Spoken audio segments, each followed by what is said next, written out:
This episode of the podcast is brought to you by Power Pro CBD and Resistol. We live it every day. To you by Power Pro CBD. Guys, this is the best CBD product on the market, period.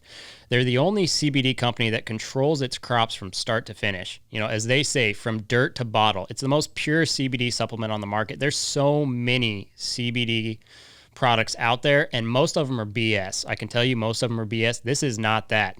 This is the only FDA-approved manufacturer of CBD out there. CBD itself, not FDA approved, but this manufacturer is approved by the FDA. Don't buy your CBD at a gas station, guys. This company, third-party tests their product. It's the most pure supplement out there. CBD has so many health benefits, guys. I can tell you from personally using it. Here's what's really nice. It tastes really good. I'm over here squirting CBD in my mouth. I look ridiculous, but it tastes great. Guys, they're offering a great promo here. 15% off and free shipping. Yes, and free shipping.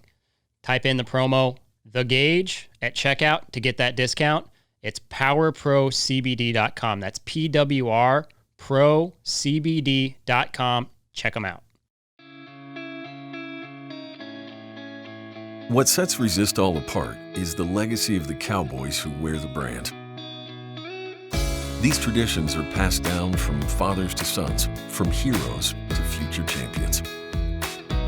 Since 1927, Resistol has been handcrafting the finest American-made cowboy hats. Generation after generation, we live it every day.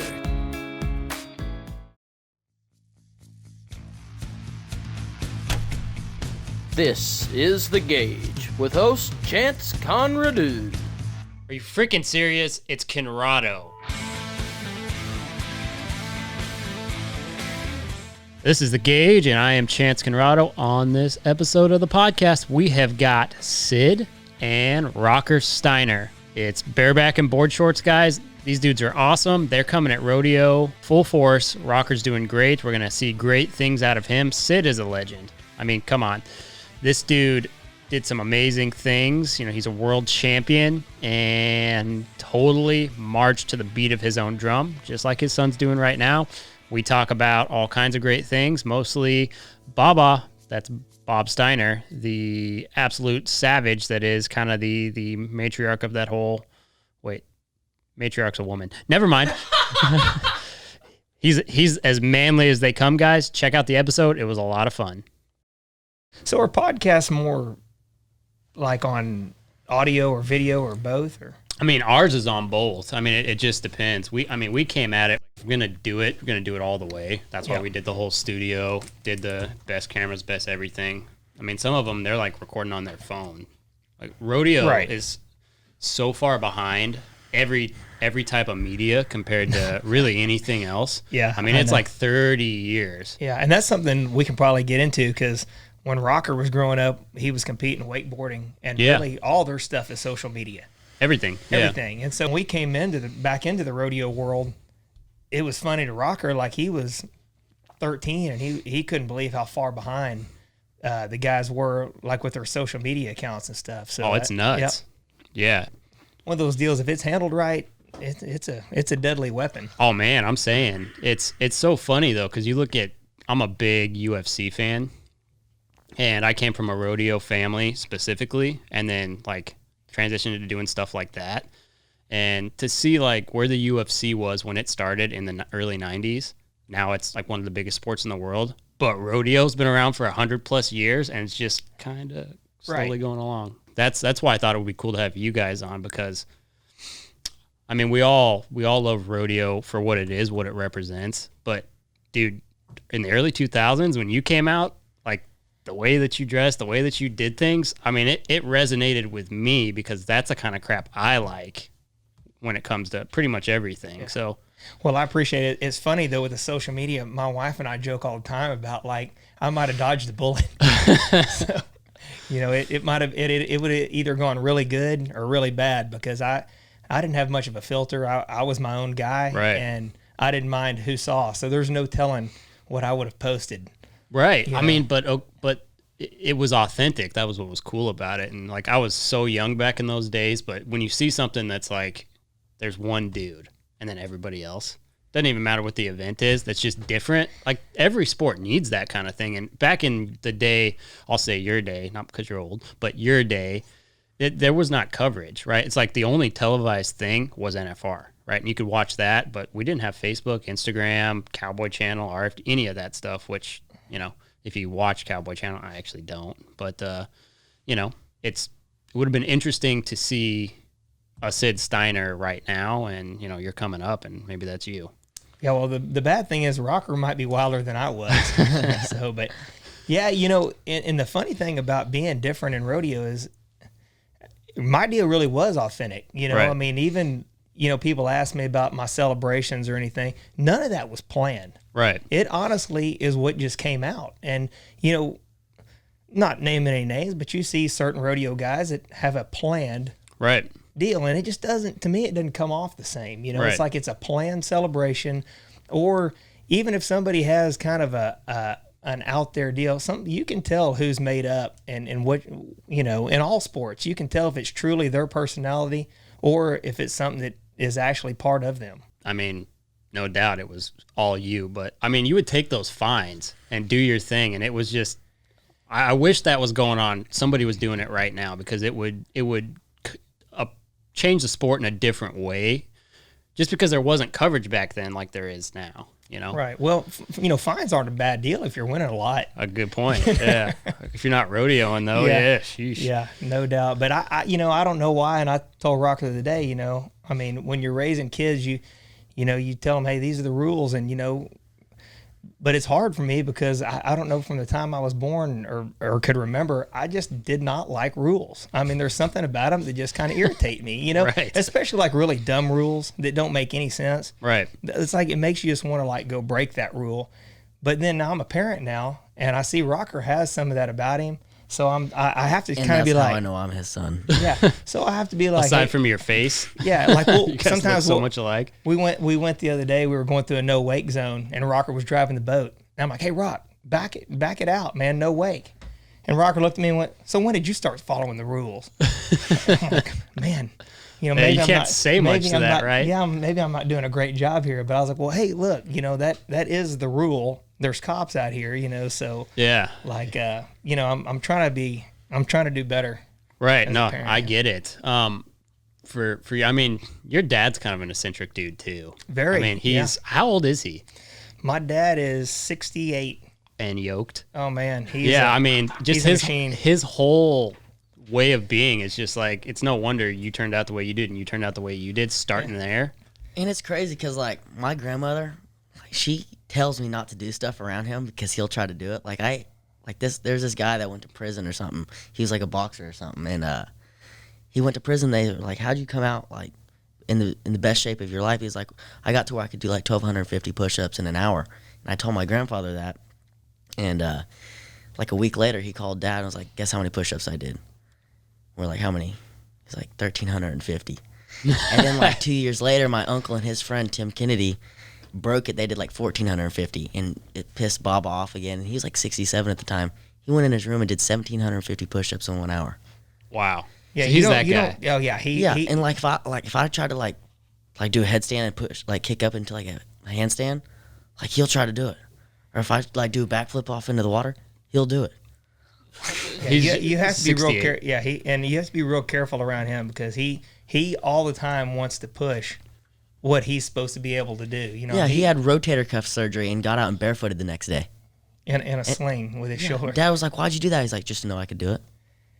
Yeah, and honestly, he really is. I mean, which he's my best friend. Right. You know, I mean, we talk all the time. We do everything together. But you know, I mean, my dad won the world title when he was 21 and quit that day. Right. One and done. Yeah, one and done. Won the bull riding title. Started producing rodeos, and you know they sold the rodeo company when I was about 8 years old. And Right. Really, the reason they sold the rodeo company was he was on the road so much. My mom just went and dropped my brother and I off at baseball tryouts. He hadn't played catch with us. Well, my mom came home and said, "Hey, Bobby, I felt sorry for your kids. They were the worst ones out there." Right. And he said it was like a wake-up call. He said, wait a minute, my kids were the worst? He went, yeah, they were the worst. You've never played catch with them. Well, really, within about 2 months, they sold the rodeo company. He built a baseball diamond, was our backyard. Mm-hmm. And the next year, my brother and I both made All-Stars. I mean, so he became baseball coach, football coach, water ski coach. So I mean, he kind of went from that, I don't want to say traditional rodeo mentality, but I mean, having kids in rodeo and full-time's tough. You know, a lot of people will tell you that. Yeah, but he honestly, when they sold the rodeo company, I never saw a rodeo picture. Yeah. We didn't talk rodeo. We didn't. It was the furthest thing from our mind. We played baseball, and football, and water skied, and that's all there was. And I've told the story. I remember when I first started. I started bulldog when I was 20, just out of nowhere, and I started going to rodeos. And I called my dad and went, "Dad, man, y'all were a pretty big deal in the rodeo business. I didn't realize, And so he, And I have the same story pretty much. When I was 8, I started wakeboarding. That's just what I did. He wakeboarded, and so I just started wakeboarding with him. And when I was 8, we went to my first tournament. It was nationals, it was worlds. Was it nationals? national. It was with nationals, and I had one invert. I had a tantrum, like a backflip, and everyone throttled me. It was bad. I fell on a toe side jump. It was terrible. And we left, and I was pretty upset. And we got on the plane, and I was like, "Hey, you want to come back and win this deal next year?" And I was like, "Yeah." He's like, "All right."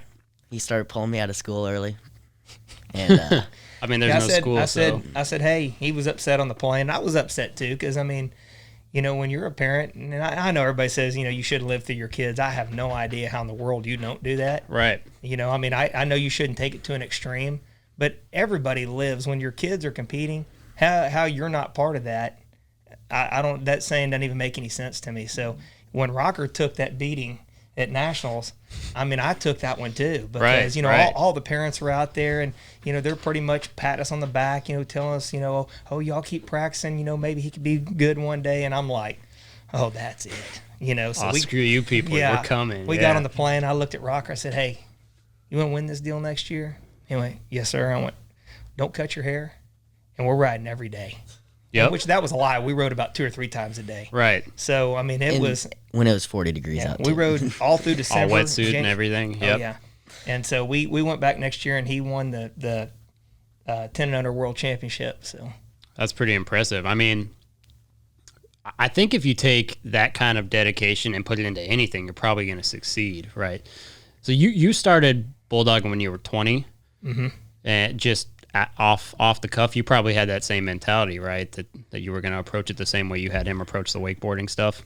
Yeah, I mean, that's one thing I think I learned from my dad and all the sports we played growing up. And I think youth sports are great because they teach you a work ethic.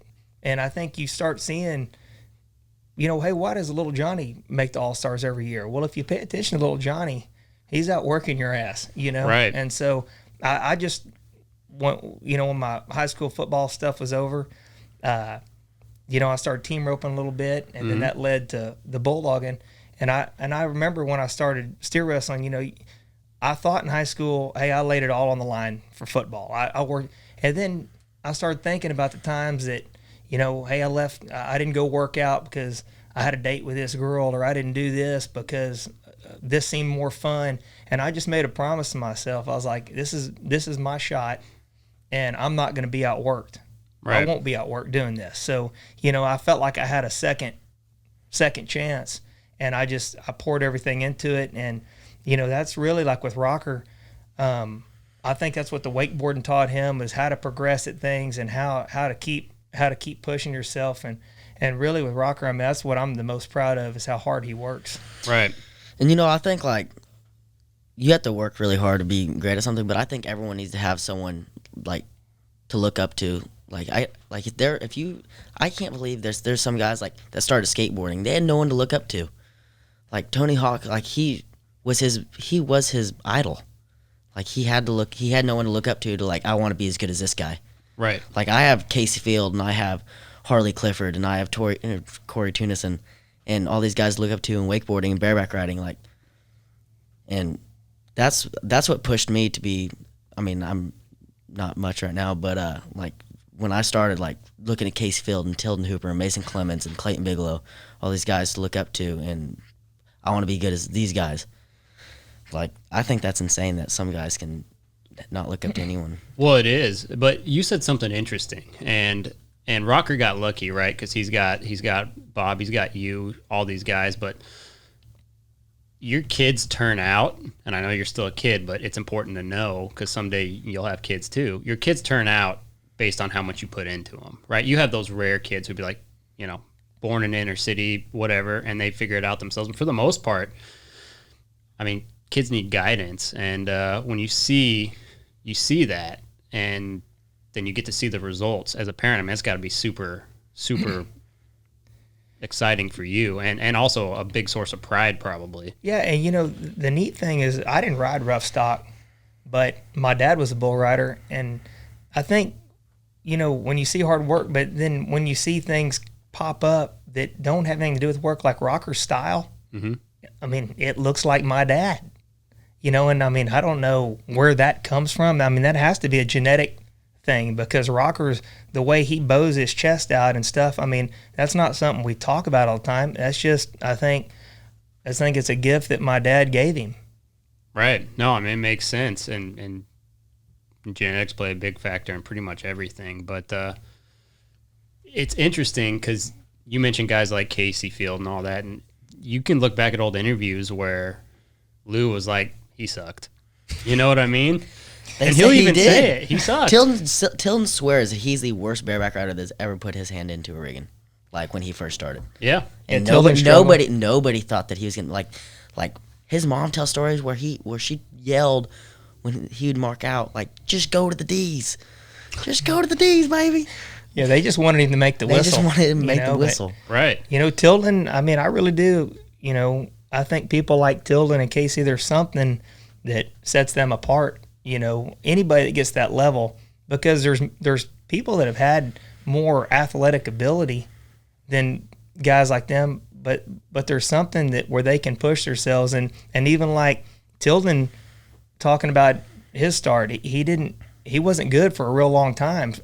So for him to hang in there and keep thinking there's a light at the end of this tunnel that's a pretty good quality. I mean, it is, and it's a lesson too for a lot of people because it's almost like a goofy analogy at this point. It's like work beats talent anytime, but I mean, rodeo, you got so many references of that. I mean, we just mentioned 2 of them just in 10 seconds, but I mean, it's a real thing, and there may be things you can't control in other sports. Like, I mean, if you want to outrun Usain Bolt and you're Maya Rocker size, it ain't gonna happen. It ain't happening. Or your size. I mean, none of us are huge dudes. That's right. I mean, it's just not gonna happen. But with something where you control it, like bareback riding, like bull riding, like a lot of things. I mean, hard work will take you to a level where God-given talent will just never get you. Man, honestly, like bareback riding it's just the will to win, like the will to overpower the horse, and just have the fight or have the will to stay in the fight.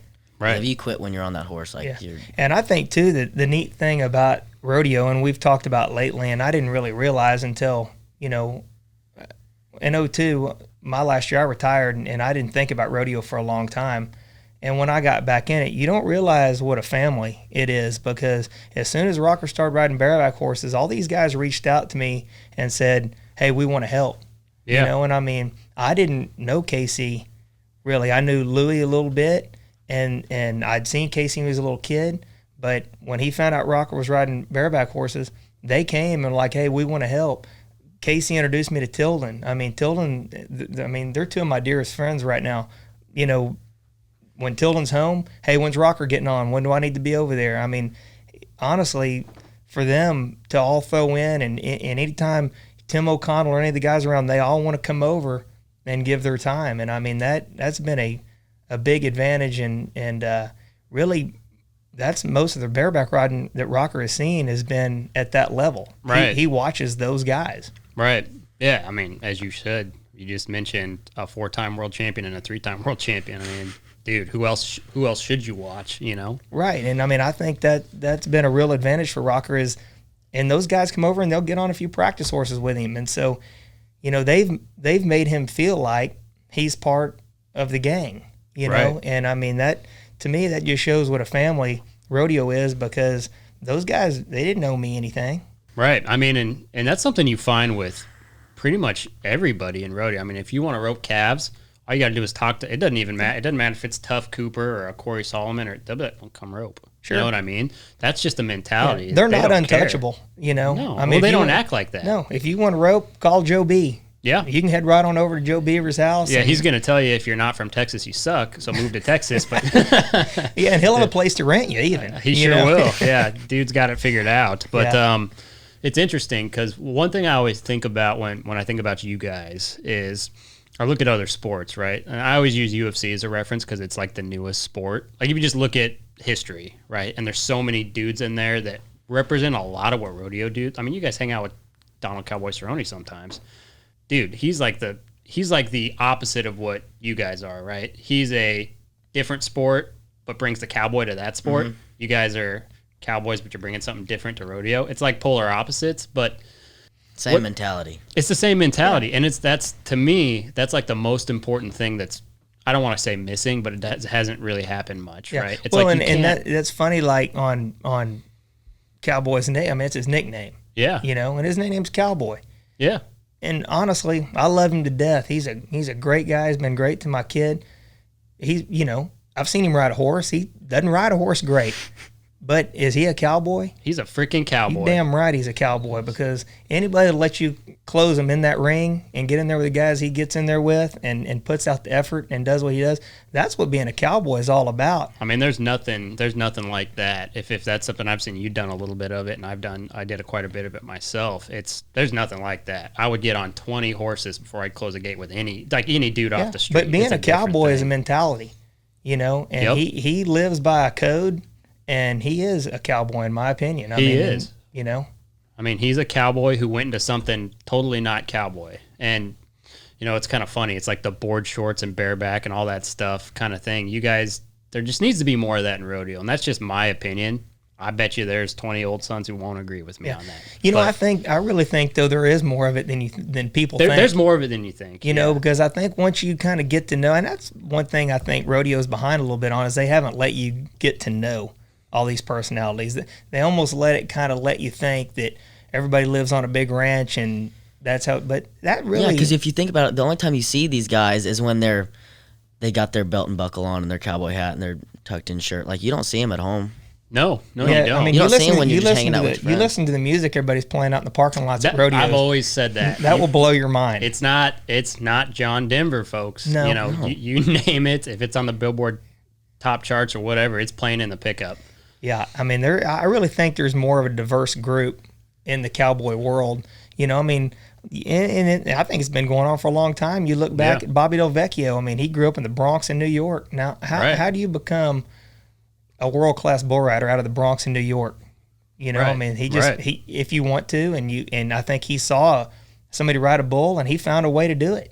Yeah, I mean that's pretty amazing, and that's a good point. You just don't see it, and I mean it's out there. I mean, heck, I mean I get you can't be a cowboy and wear cutoff jean shorts. You know, I get that all the time. It's like I could be whatever I want, just like you guys or anybody. But you know what I mean? It's just an interesting. It's the mentality as a whole. It's not necessarily the people. So how do we shift that mentality to be more inclusive?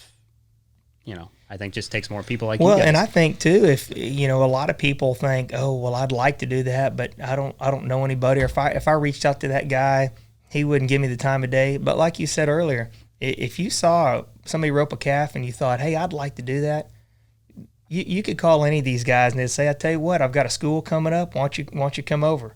They won't care what you're wearing. They don't. What music you're listening to. You know, I mean, they really will. I think this is a sport that everybody has a shot to compete in any of these events if they really want to.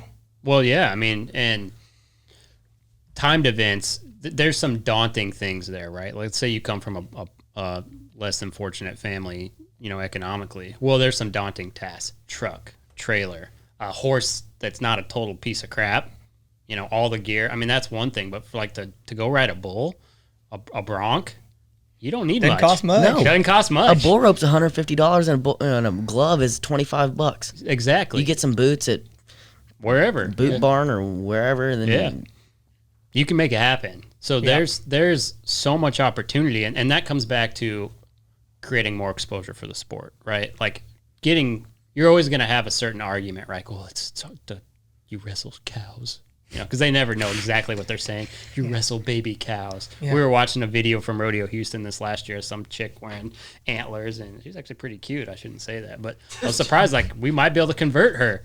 But just out there, the stock trailer goes by, right, with the bucking horses or the bulls in it. And like, it's the slaughter trailer. They're headed to the rodeo slaughter. And it's like, so how do you get those people? Well, maybe you don't. But there's a middle group, a gray area of people who probably would be rodeo fans if right. And we've all heard the deal of how they think, what they think the flank does on a bull. You know, no, it does not go around their balls. No. Okay, like let's just let everybody know. They're in a totally different spot. Go take a look. Exactly. It tickles them. But I think that people think when you flank a horse or a bull, what that flank does, they don't really understand. The reason they buck is it tickles them, so they try to kick the flank off. And it's not so tight where they can't. It's loose enough to where they think they can get it off, and that's why they buck. Well, absolutely. They think they can get it off. Yeah, and really, you learn all this stuff. Like since Rocker's been riding, I flank a lot of the horses he gets on in the practice pen. Well, I mean, you realize if you set that flank too hard, they don't buck very good. And so you really set a lighter flank. I mean, which they're all a little bit different, but it's not hard on them at all. But I mean, we could do a better job of educating people that these animals are very well taken care of. Oh, they are. Even down, I mean, if you've ever raised bottle calves, right? Those suckers are so hard to keep alive, just normal. And the way that roping calves or steers get fed and treated and doctored, I mean, they're healthier than any dairy calf. I mean, they're fine. It doesn't hurt them at all. I mean, you may have someone who pitches their slack wrong or does something like that and it causes a problem, but that's 1 in 1,000. Right. Rodeo stock is kept care of at a level that people don't even barely keep care of their house pets. Well, it really doesn't matter what you do. I mean, somebody's going to hate you for it anyway. So. Well, and we're learning that with what's going on in our country right now. It's like, it doesn't matter what you say, what you do. You're going to get blind ignorance and complete and total disagreement. That's right. And there's really, like Rock and I were talking about all the stuff that's going on, there's really no sense in arguing about it because you're not going to change most people's minds. Their mind's made up. Right. So, I told Rocker, especially when you're young, it's better just to stay out of all that and let the old people sort that stuff out. I mean, yeah. I mean, there's not really a choice because it would just be you just get on a hamster wheel and never get That's off. Right. So. Yeah. So, and that's what I told Rocker. Like when you're young, just do the best you can, stay out of all the nonsense, and just live it to the fullest. Right.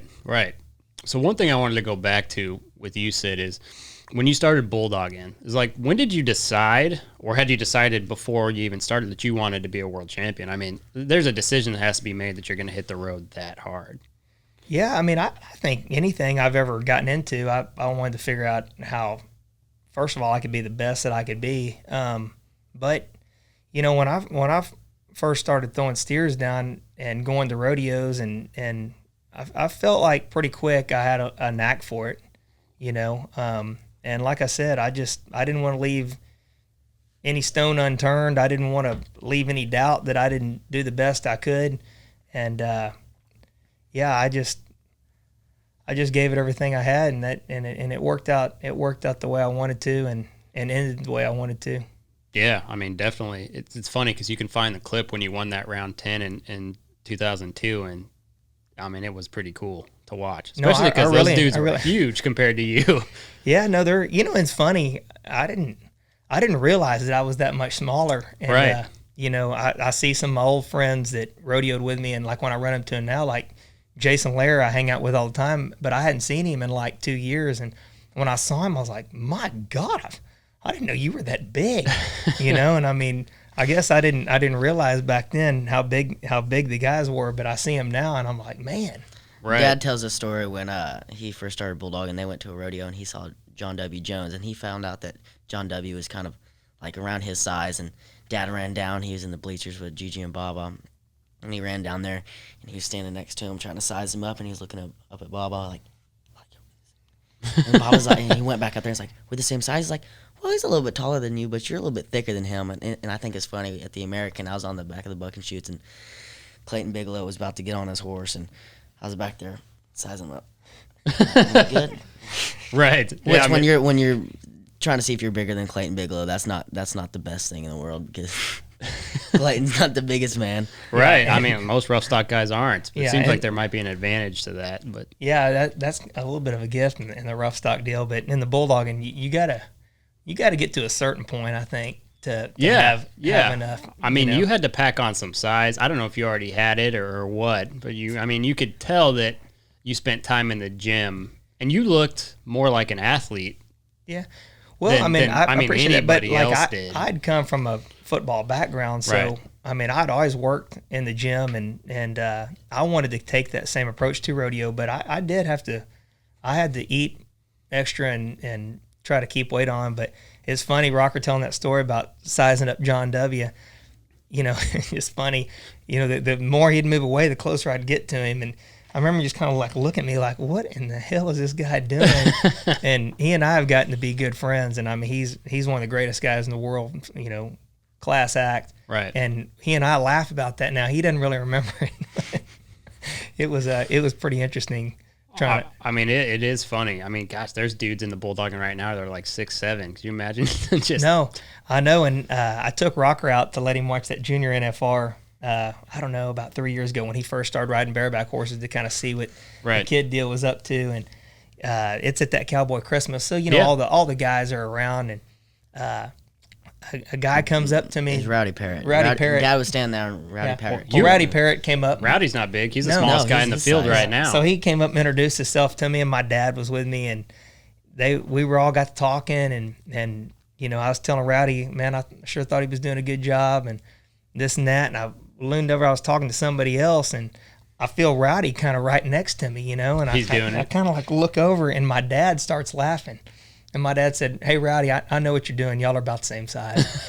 And he just got a big smile, like he was kind of sizing me up. Right. Well, I mean, when you have a disadvantage, right, you want to see who had that same disadvantage and see what they did. But, Right. I mean, heck, Rowdy won the semifinals of the American this last year. I mean, it was amazing. Yeah, and I think that comes with like a lot of sports. Like he was trying to bulldog like John W. because they're like he couldn't bulldog like the big guys. No, it's totally a different. totally different style. Like I couldn't ride like Orrin Larson because he's way skinny. He's way taller than me, and like my body can't do that. So I think Right. you got to find who's your Yeah, body you gotta size. find your frame, you know, and you know, I mean, like the way Roy Duval bulldog, man, I'm a huge fan of it, but it would have never worked for me. You know, Yeah. I mean, like there's just you have to find your size, your frame, and then go with that. And yeah, and you know, size. I mean, there's all different sizes, but they don't see the size of your heart. And you know, guys like Rowdy,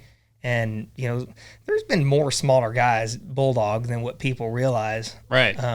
But you know, they just, you know, you got to work a little more on technique and stay strong. But you know, I don't think it's a big disadvantage.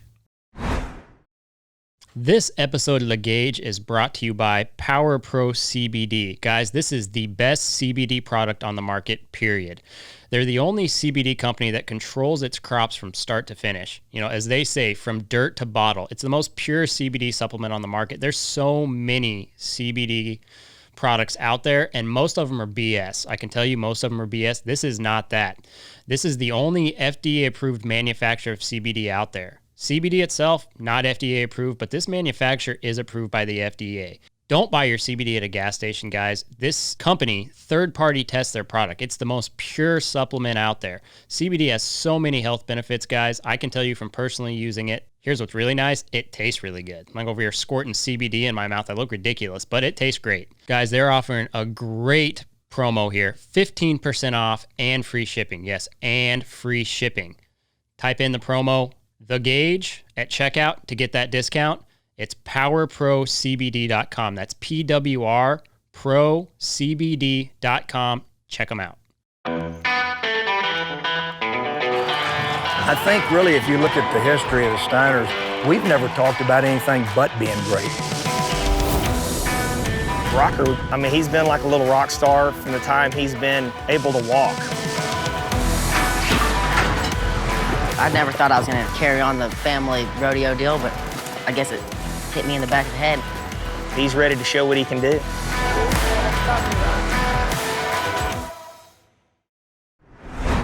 People like podcasts, though, because they get to hear stuff that, I mean, you just can't get in a soundbite. Yeah, like when you're on the rodeo trail, like, I mean, I would assume that you get tired of music and just want to listen to a podcast. And they have like all sorts of podcasts, like scary story, like podcasts like murder stories or whatever. And like, Oh, those are so popular. People love that. Oh, not me, but people. Like Rodeo Stories is a podcast? Huh? Like Rodeo Stories, that's a No. podcast? Or I mean, scary? that could be. I mean, that's kind of what this is, right? But no, like murder mysteries. Yeah, No. I listen to a lot of true crime podcasts. Yeah, I've never listened to that, but people love it, I guess. I don't.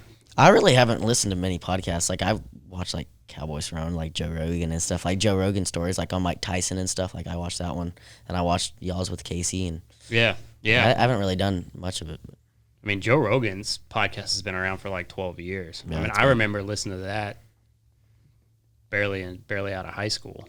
So I mean, it's been going on for a long time. But it's kind of there's a few that are out there for rodeo. There's a couple good ones, and then there's a lot of like just toe dippers, you know, who kind of do some stuff here and there. But like a big full on production podcast, not really. That's where we decided to kind of jump in. But mine, dude, it's right next to my face. It can get closer. It can get closer, but then I'm going to be uncomfortable. It should be closer though. This is what you're paying me for. chin It's on the true. mic at all times. Chin on the mic. Yeah, don't drool, though. I know it's tempting because of the shape. And I don't want to talk into this thing anymore. See, that's what I'm saying. I don't like it to be too close to my face either. Don't hold it either. Not with both hands, anyway.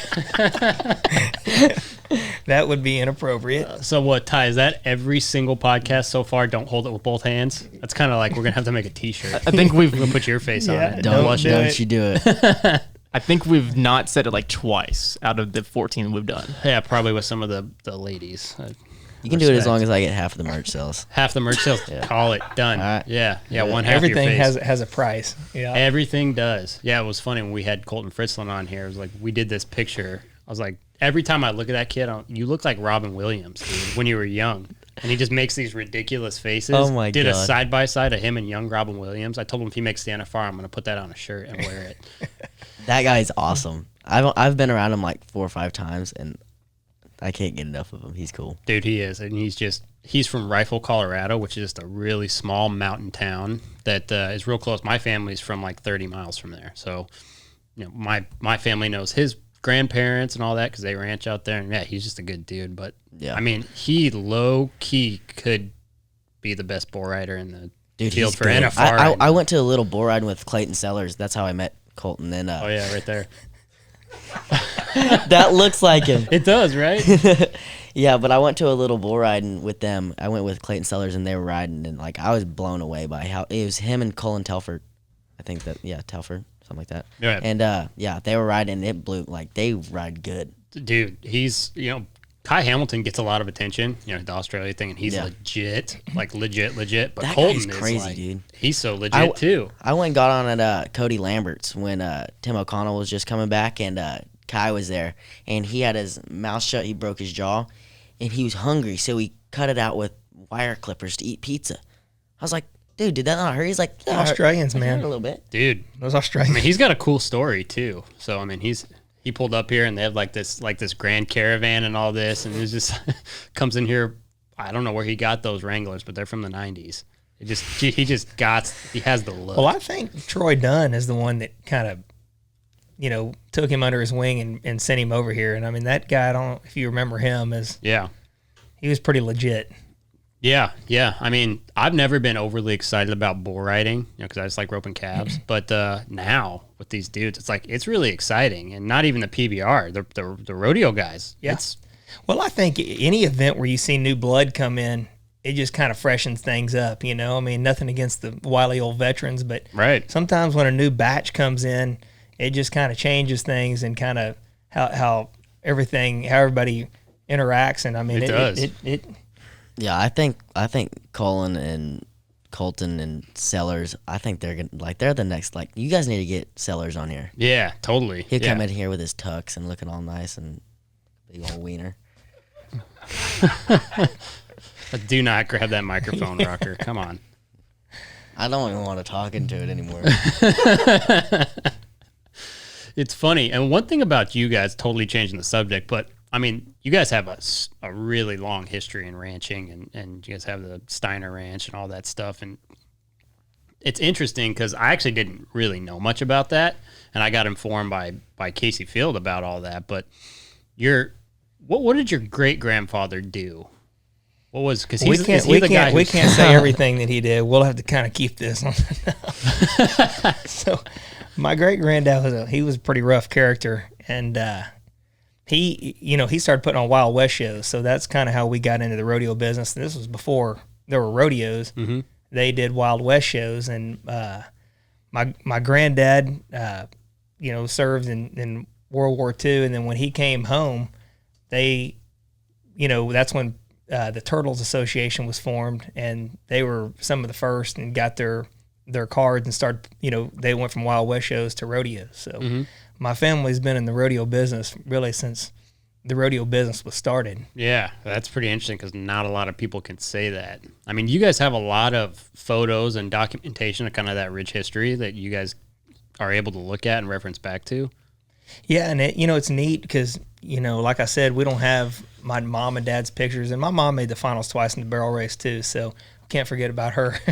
Hey, dude. So looking back at their pictures, you'd have to go to the photo albums, but I love looking at the old black and whites, and like looking at my dad's old bull riding pictures to see the guys in the background and the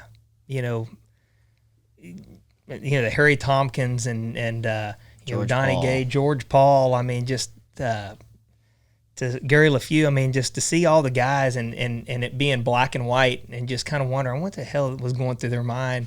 Right. But it just looked like they were having the time of their life, And I think even when I was a kid and I'd go through those albums, I just thought, man, that'd just be the coolest thing. Right. To be out there. That's one thing buddies. why I wanted to get in rodeo, because like the friendships you make, and like Dad has friends that, I mean, they're pretty much his brothers. Right. And like that's not a big thing in wakeboarding. I mean, kind of, but nothing like rodeo. That's like I wanted those friendships. Like, yeah, that's interesting because I don't know a lot about wakeboarding other than like doing it for fun at a lake every once in a while. I mean, is it more cutthroat than rodeo? Because one thing about rodeos, it's that brotherhood. It's bulldogging. Yeah. You can haze for your friend who might beat you, and it's just integrity always wins. But I was thinking about that the other day. In rodeo, you're not really trying to beat that guy. You're just trying not to beat yourself. Mm-hmm. It's really you against your animal. Yeah. And you ride him to the best of your ability and make it look the best for the most points. Right. Or in the bulldogging, I wasn't really competing against, I think a lot of times you get lost in that and you think I am. I thought back then, man, I need to beat him or I need to beat him. No, you really just don't need to beat yourself, and you need to do the best you can on what you've got, and then everything else takes care of itself. That's what I love about bareback riding. It's not like I wouldn't be going up against Casey Field or Tilden Hooper or Mason Clements and all these guys. I'd be going up against my horse. Like right. The judges decide. I just ride my horse as best as I can, and the horse does its best, and I try to do my best, and the judges decide. Right. And the true champs, I mean, and I've seen them. I've seen Casey and Tilden, those guys do it. I've watched them at big rodeos be right there to win it, and somebody gets them, and you know what? They'll be the first to go shake their hand and say, man, that you won that one. You know what I'm saying? I mean, that's a true champ. When a guy did better and was supposed to win that deal, they'll pat you on the back and say, I'll see you at the next one. It's a different mentality than other sports, and I wanted to circle back to kind of what we were talking about with wakeboarding. Is it just almost like an enemy type thing, or is it just everybody knows they're directly competing with each other? It's odd, man. Like everyone rides together, but everyone in the back of their heads like, I need to beat him. Right. And it's kind of the same because really you gotta land your deal. Right. And you it's a little bit the same. I think anytime you compete and you compete at a high level, you get it. Right. You're not wishing a guy bad. Right. You're just wishing yourself to do that's all one that thing. you can. When I was at a competition, I never wished for someone to fall. Right. Like I wanted them to do good. I thought I had something better, and I just had to stick it. Right.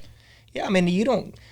If everybody falls off and you ride yours, it's not as good a feeling as if everybody just goes lights out and you're just a little bit better. I mean, that's the best feeling in the world. When you beat everybody when they're at their best, that's when you feel good about it. I mean, if you default into it because everybody just, shit the bed. I mean, Right. you're like, man, that didn't feel quite as good. Right. Well, and with rough stock, it's a little different, right? Bulldogging, calf roping, barrel racing, whatever, timed events. It's like there's a clock that tells you that you won. Mm-hmm. There's some personal opinion from the judges. We all know some horses are better than others, and draw plays a big part in bareback riding, saddle bronc riding, and bull riding. That's pretty much the whole thing. Yeah. Yeah, you know, the thing is, too, and the draw is a big thing, but I think the mental game of it is when you draw the one that you're supposed to win it on, to take care of business, you know, I mean, because you're going to get your chances, but when things aren't going your way, to be able to stay in a good spot, so when you get that good one, you're able to take full advantage. I mean, there's a lot of people that get to not drawing good, and they go to fight in their head, then they get the one that you're supposed to win it on, Blow it. and they blow it, you know, and so that's why you always got to. And it's funny, you know, talking to my kids, and you know, even like my daughter runs barrels, and you know, she made at the high school state final, she made it to the short round and was real excited to make nationals. Well, she didn't have a good run in the short round, and all the way up to Montana, we left the next day to head to Montana, and I mean, she was just really upset. And I kept saying, Steely, there's better times around the corner, I promise. You know, that's one thing about rodeo. And she just, you know, it's like the best looking guy in school broke up with her, and there's just never going to be anybody, you know, like him again. Well, I talked to her last night. She's winning Killdeer, North Dakota after 200 barrel racers. And I saw that. And I said, hey, Steely, how are we feeling about not making that short round tie? She said, Dad, I don't even care. This is way better. You know, so for every bad, there's going to be something better. So, you know, you always have to know that it's going to even itself out. You know, just be prepared for when the good times come that you can take advantage. Oh, absolutely. Yeah. And what she'll have to learn if she wants to barrel race for a living, you know, that there's like 60 more rodeos. Just go on to the next one. Well, usually It'll be 12 there are. hours. Usually there are. Not right now, but let's say, well, throughout Yeah. history until this, like, this, COVID. this But it freaking was a neat parenting coronavirus. moment for me to tell Steely that I know as bad as you think things are, just keep a smile on your face. You're doing good. Keep going. There's something good going to happen. And then, you know, there's a couple more perfs over there, but she's going to do good. And I mean, I think that was a teachable moment that, hey, the next time things don't go good, just, you know, keep plugging and it's going to be all right. 100%. I mean, that's probably the best advice, especially in rodeo, because that road is long Yeah. and it's tough. Yeah, no, I just wish that I could have talked to myself back then, because I was pretty tough on myself when things. Were ya? Oh man, it was pretty rough time sometimes. Yeah. Well, gosh, when you were in your heyday, well, you probably were either a baby or not even born I wasn't yet. born. 2002. Yeah. He quit the year before I was born. Yeah. What prompted that, by the way? Well, I mean, growing up, I knew my dad won the world title and quit, and I always thought, man, that was Like go out on top kind of that's thing? pretty cool, And anyway, I always thought if I could ever win a world title, I'd be done, because I can sleep at night. I'd feel good Right. about how things were, and after I won it, I remember my dad came to me and he said, "Hey Sid, if things were paying as good as what they're doing now, and I had things going through, he kind of told me I don't think I'd have probably hung in there a little bit." And so I thought, well, maybe I will. And I went to Denver, and I went to Rapid City, and I just said, I just said, I don't have the same fire, and, Right. and I didn't want to be the guy that got to the top and then just went on a victory tour and spent 2 or 3 years riding around, patting myself on the back. And I just said, I'm ready to be home. I don't want it to be my whole life. I wanted that to be a part of my life, and I want to get on. And, Steely was a year old, and Jamie was pregnant with Rocker, and I just knew that, that's kind of what I wanted to put my time into. Right. Makes sense. Yeah. I mean, because you do see people who they just, in any sport, they hang around just a little too long. Yep. That's like I watched Steele on Mike Tyson, and that's what he said. He's like, he did so great for so long, and then finally those last 2 deals, like, he came out and he's like, I don't love it anymore. I don't have the same fight. He's like, I did what I wanted to do, and I don't have it anymore. Yeah, so I'm and done. to be the best at this stuff, that's what I tell Rocker all the time. There's somebody out there trying to outwork you. There's somebody out there that wants this deal as bad as you do, and if you don't want it with everything you got, it's hard to compete with somebody that wakes up every day thinking how they're going to figure out how to beat you. I mean, we're getting to see it play out right now with Casey and Tim O'Connell. I mean, there's not very many dudes who will work as hard as Tim O'Connell, and No. Casey's. Yeah. I mean, that's a tough. They're buddies, but I mean that's a real rivalry. Well, that yeah, we they're get to buddies, see and play out. they respect each other. But I mean, those two guys. I mean, you're talking about two guys that don't like to win second, and they don't like to take no for an answer. You know, I mean, those. I wish right now there was more rodeos and more things going on, because that would be a neat battle. Yeah, I mean, we got to see the American this year. I mean, back when they did the American, that was like those two guys went out, and it could have been either of them. Right. And me as not being overly educated on scoring on bareback, I mean, not a judge, and everybody has a personal opinion from the stands kind of thing, but either one of those guys could have won the American, in my opinion, and the way it turned out was... Well, and the horses they got on, what did Tim get on, Stevie? And Stevie then, and Virgil. I Virgil. mean, you know, it's Yep. just like those two guys drew those two horses. I mean, when Rocker told me Stevie to also draw- didn't have the trip that she normally has. She turned back and didn't give Tim a great chance, and Right. Virgil did his deal, and Casey did his deal, and Yep. I think It's that- hard to fault anybody in that deal. I mean, that was a It was a bareback ride, and that's for sure. It was, and I was behind the chutes watching it all, and I was loving it. Yeah, I mean, I was sitting right there on the corner. I was like, I don't know who just won this, but I see Casey, and it made sense. yeah. You know, it's one of those deals too in the bareback riding, and it's a judged event, which the bull riding and saddle bronc riding, I'm sure, is all the same. I mean, there's sometimes I'm sure those guys think, hey, I should have won that. You know, I should have been a few more. He could have been a few less, but it all evens out. And I think, you know, when Rocker first started getting on, the first person I took him to was Ty Murray, who's been a friend of mine for a long time. And that's a lot of things that Ty has worked with him from the get-go and has said, hey, look, Rock, there's going to be times that you think they got you a little bit. Grab your rigging bag and go on to the next one. He said, because there's going to be another time you think, hey, man, they gifted me some right there. And it all evens out. And, you know, it's funny, as well as I know Rocker, because he's just like me, I always tell Rocker, the hardest thing you're going to have is when you have a horse that isn't very good and you don't get a chance. That's going to really bother you. Or if you feel like you should have been a few more points and you're not.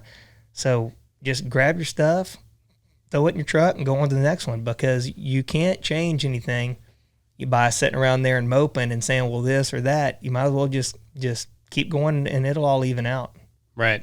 So, Rocker, it was your grandpa who was like, I think you should get on bareback horses, Yeah, right? it was.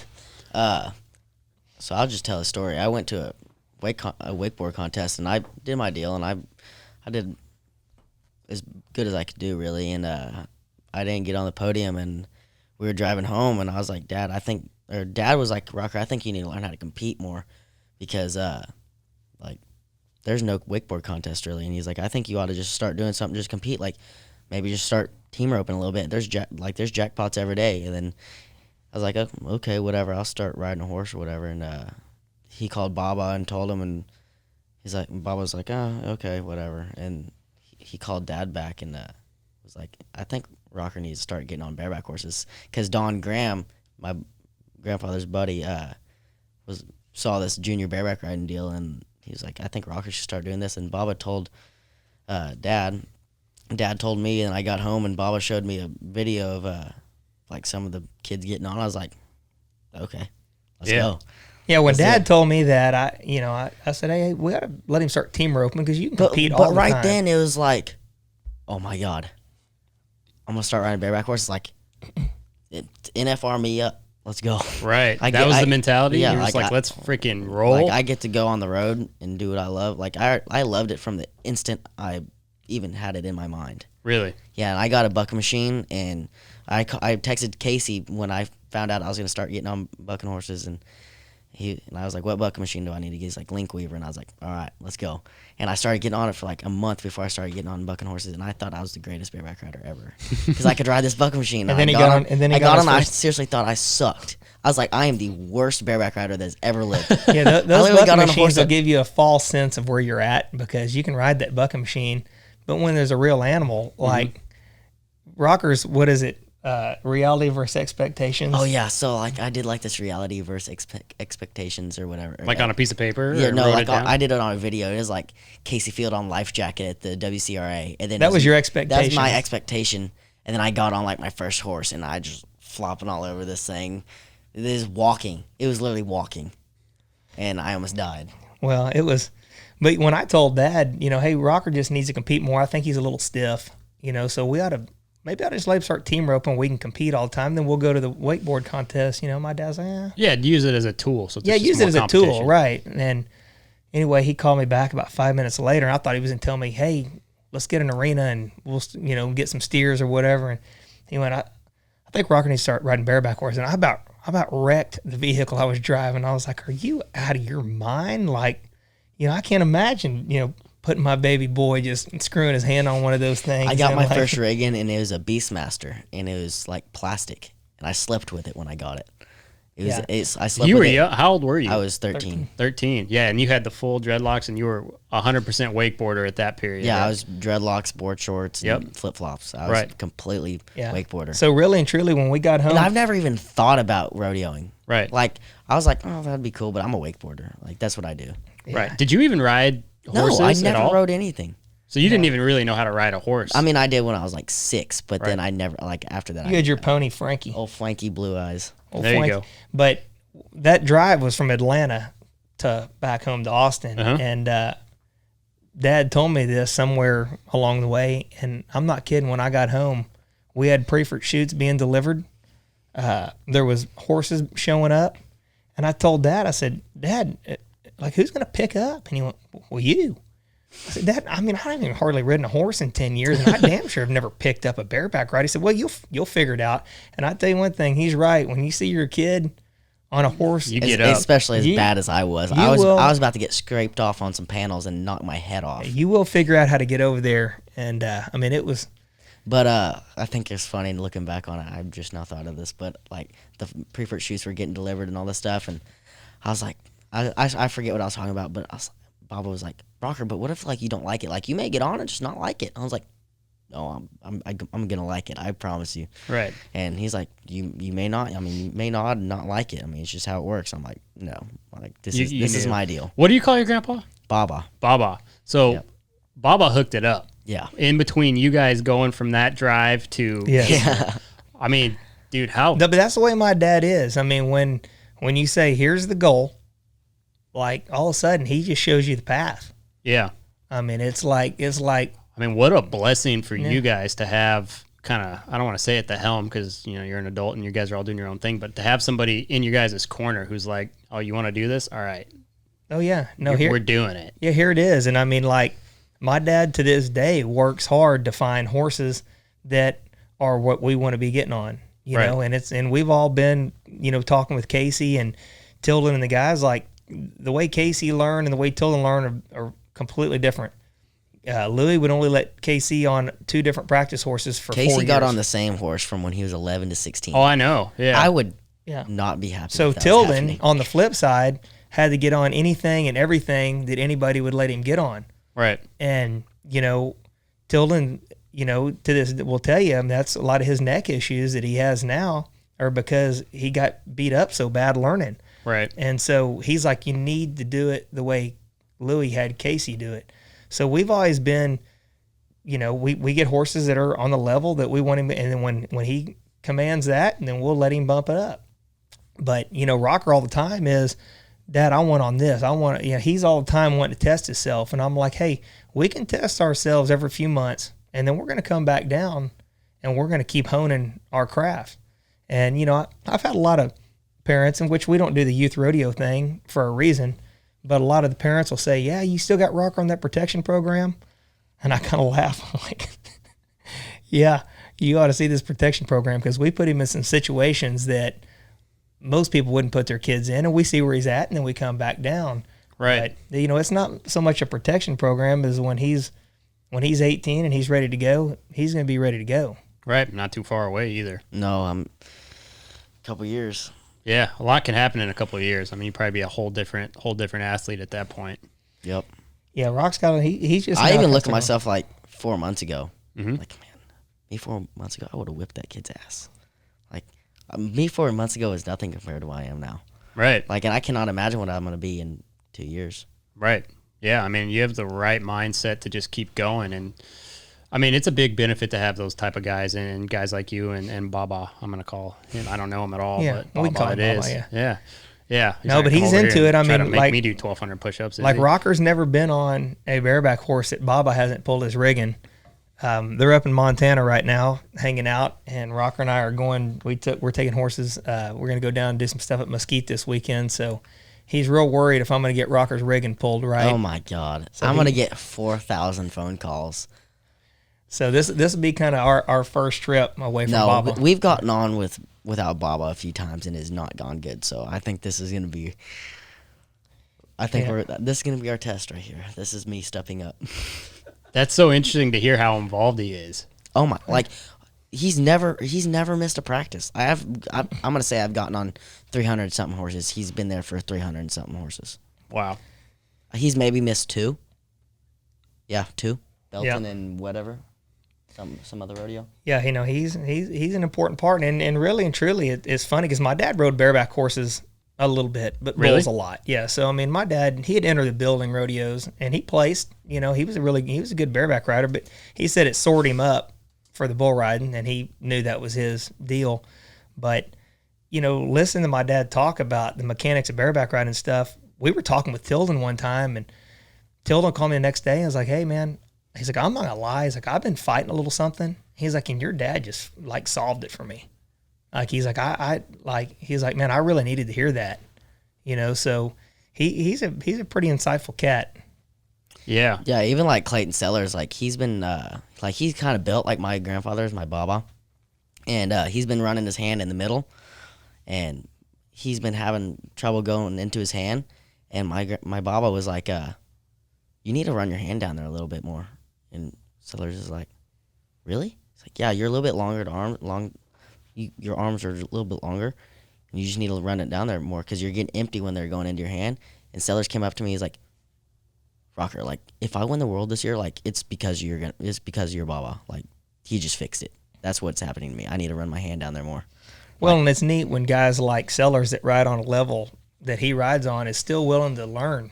Most guys, when they make the NFR when they're 20 years old, they think, well, man, I know it all. I know it all. Who's this old guy trying to help me out over here? But, when somebody like Sellers is willing to take little tips, that's usually what puts somebody like him over the top. Yeah. I mean, that's crazy. I mean, God, anybody who doesn't have a Boba on their corner is at a total disadvantage to you, my man. Yeah. Hey, we're not sharing our Boba. No, he's all. Hey, I need one. Sale. He's not for sale. I need one of those. I mean, there's a price on everything, but the thing about Higher him price is, than a I mean, t-shirt, right? he like, it's not all business. I mean, we have a good time with everything we do, and he's very supportive, but he likes to have a good time too. Oh yeah, and it's not like if he comes when he comes to eat with us, and I like be eating some mashed potatoes. Hey, Rock, lay off them mashed potatoes. No carbs at night. Yeah, he'll say, hey, we're riding bareback horses. We're not bulldogging now. I'm like, Baba, it's a little mashed potatoes with my steak. Like, hey, Rock, don't be eating that candy bar now. Yeah, he's a perfectionist. How much sugar's in that drink? So he's a health. I mean, okay. Oh, yeah. Oh my Look God. at his freaking stomach. Of course, he's a health nut. But Yeah, has he always been like that, even when you were a kid? No. Well, yeah, I mean, I think when he was 30, he went and got a physical, and he was probably 15 pounds overweight. And Was he a Bud Light Marlboro kind of guy? Oh yeah, Just like no, all the he Cowboys didn't were back smoke, then? but he was Copenhagen and Budweiser. That was Yeah. before Bud Light, And he was Dr. Pepper. Bud heavy. And anyway, they told my dad he had high cholesterol and high blood pressure, and he took that as you're fixing to die At 30? when he was 30. Wow. And he fancied himself this world champion athlete, you Right. know. But he had just let himself. He was eating chicken fried steaks and drinking Budweiser and putting on rodeos, and he pretty much took it as you're fixing to die, and he flipped. So, I mean, he quit dipping Copenhagen. He started drinking Bud Light instead of Budweiser because he wasn't going to quit everything. But no fried foods. I mean, he went on a huge health kick. So Yeah. from that day, He's been shredded And ever about- since he and was about 30? About my 11th birthday, he had his first chicken fried steak in how many years? it had been like 30 years. Like he Do you guys all live together, work out together? I mean, because Me and I Dad don't work out know together. what he does, but to be his age and I'm not working. he's out like with him. Stallone. No, I'm not working out with Boba. Yeah, But ever since I was like 2-3 years old, like I remember going over to their house, and he'd be jogging through the house, singing the Texas fight song, dun dun dun. And then, like, when it got to the main part, like, me and my sister would take off running because that means he's coming to chase us, and we would take off running. But he would jog around the house all day, and now he's gotten on the popcorn. He's eating popcorn all the time. I remember I'd be running my hand in the rig, and where's Baba? We can't gnaw without Baba. He'd be get some. Well, popcorn he eats like 20 times a day. He eats little meals throughout the day. Oh, you should have brought him. We got a popcorn machine. Yeah. Well, he would have eaten you out of popcorn.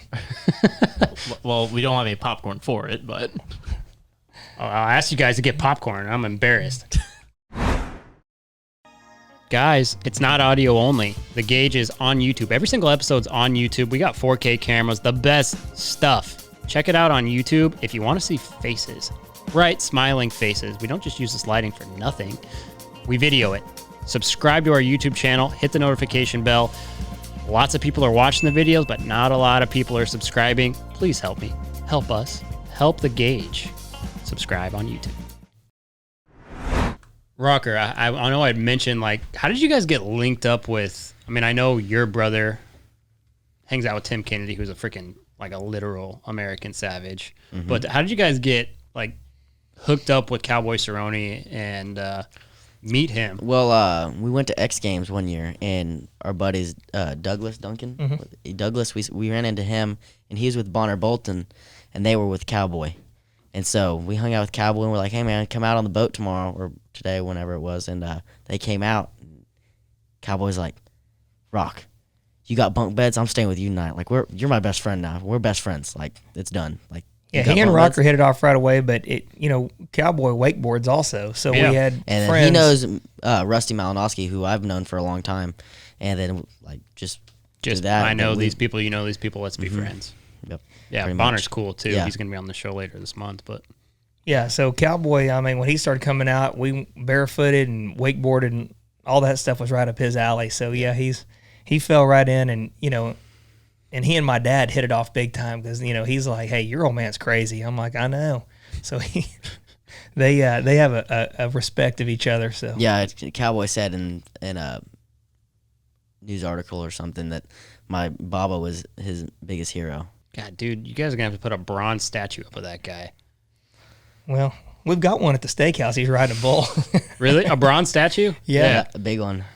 Yeah, it's pretty cool. Yeah, it's interesting. How involved are you in the restaurant stuff and some of the property stuff there in the Austin area? Well, I moved to Weatherford, so really that's my dad and his partner Don Burdett. Mm-hmm. They run all that stuff. When we first got up and going, I got the live music started. That was, I guess, kind of the entertainment end of it was about all I did. But yeah, we got the patio going and the live music. I used to book the bands and stuff like that. But that's pretty much their gig. Rocker and Steely and the real estate side of stuff. That's about really what I do now. But just I pretty much put all my effort into seeing what they want to do. Right. Yeah. I mean, it's definitely working. But with everything that's been going on, I mean, and you're in that area, that Austin area, how has it affected the restaurant? I mean, it's got to be killing you guys down there, killing them. Well, I mean, we shut down for a few months, but really we opened up about a month and a half ago, and it's actually done really good. I mean, it's you got to manage expectations. I mean, nobody's where they were, but I feel pretty fortunate that they're doing as good as they are. Were you guys able to do like the curbside to go stuff, or did you guys do any of that? Yeah, we always kept the to go deal. When they shut us down, all the restaurants, we started a to go deal, and that's hung in there. So that's really a kind of a side of the business that we hadn't gotten going yet, and so now that we're back up and running, that's really been a good supplement. Yeah, I bet. I mean, it's good because you just hear about so many restaurants that are. And I don't think a lot of people knew how tight restaurant margins are. Yeah. And that you're not doing it to get filthy rich, not a restaurant. Just like you don't rodeo to get filthy rich, but the margins are so tight, so many people went out of business. Yeah, well, I was going to say there's a lot of restaurants that were just doing all they could to just keep getting by. And when this thing hit, that was just, it's sad, but that's just, they couldn't fade that storm. It's a tough industry, but I mean, you guys, that restaurant's been going for how long now? Man, I think 10 or 11 years now. Yeah. Yeah. Time flies. Oh, man, does it? Yeah, especially when you're just at home. Yeah. But it's funny, I always have something I'm looking forward to that's a month or two down the road. And I'm always like, man, I can't wait till that gets here. And I can, here lately, I'm like, I got to quit pulling for stuff that's coming up because I feel like time's just getting away from me. It's almost like I'm wanting to slow everything down. I'm telling you, if we could get through November, I could fall asleep right now and wake up like December 1. I think I'd be all right. It's funny, Rocker and I were talking about, I'm not going to tell you why we were talking about fake IDs the other day, but something came up about fake IDs. And I'm like, I want a fake ID that says I'm like 23 again. Like, I mean, you think old people ever get like IDs that says they're younger than they really are? Like, I mean, I think there's a market there. I could see you doing it. Because I would still feel young and I still do stupid stuff all the time. So I think I could actually get away with might be like a 30. Yeah. Like, hey, I'm 30. I mean, if you're in the Dallas area right now, you could run down and get some fillers in South Lake, and Yeah. no one know the difference. That's like the keeping the economy going. All the soccer moms getting their fillers, but even though they're at home, but yeah, I mean, no doubt. But I mean, guys, it was pretty badass to have you guys here, and definitely wish you the best, Rocker. Sid, you guys are going to achieve great things, and you're exactly what the sport needs right now, and I'm super stoked. Thank you, man. Appreciate it. You bet. Thank you. This has been The Gauge, hosted by me, Chance Conrado, produced and edited by our guy, Ty Yeager. Shout out to the executive producers, Dustin Pointer and Cody Denton. Marketing and content by Cassie Emerson. Our theme song is by Shay Ashshire and the Night Howlers. Make sure to rate and review this podcast, as well as follow The Gauge on Twitter, Instagram, and Facebook. And make sure to subscribe to The Gauge wherever you get your podcast. And thank you to our sponsors, Power Pro CBD and Resistol. And guys, don't forget to check out Power Pro CBD. Use the promo code THEGAUGE at checkout to get that 15% in free shipping. We'll see you guys next time.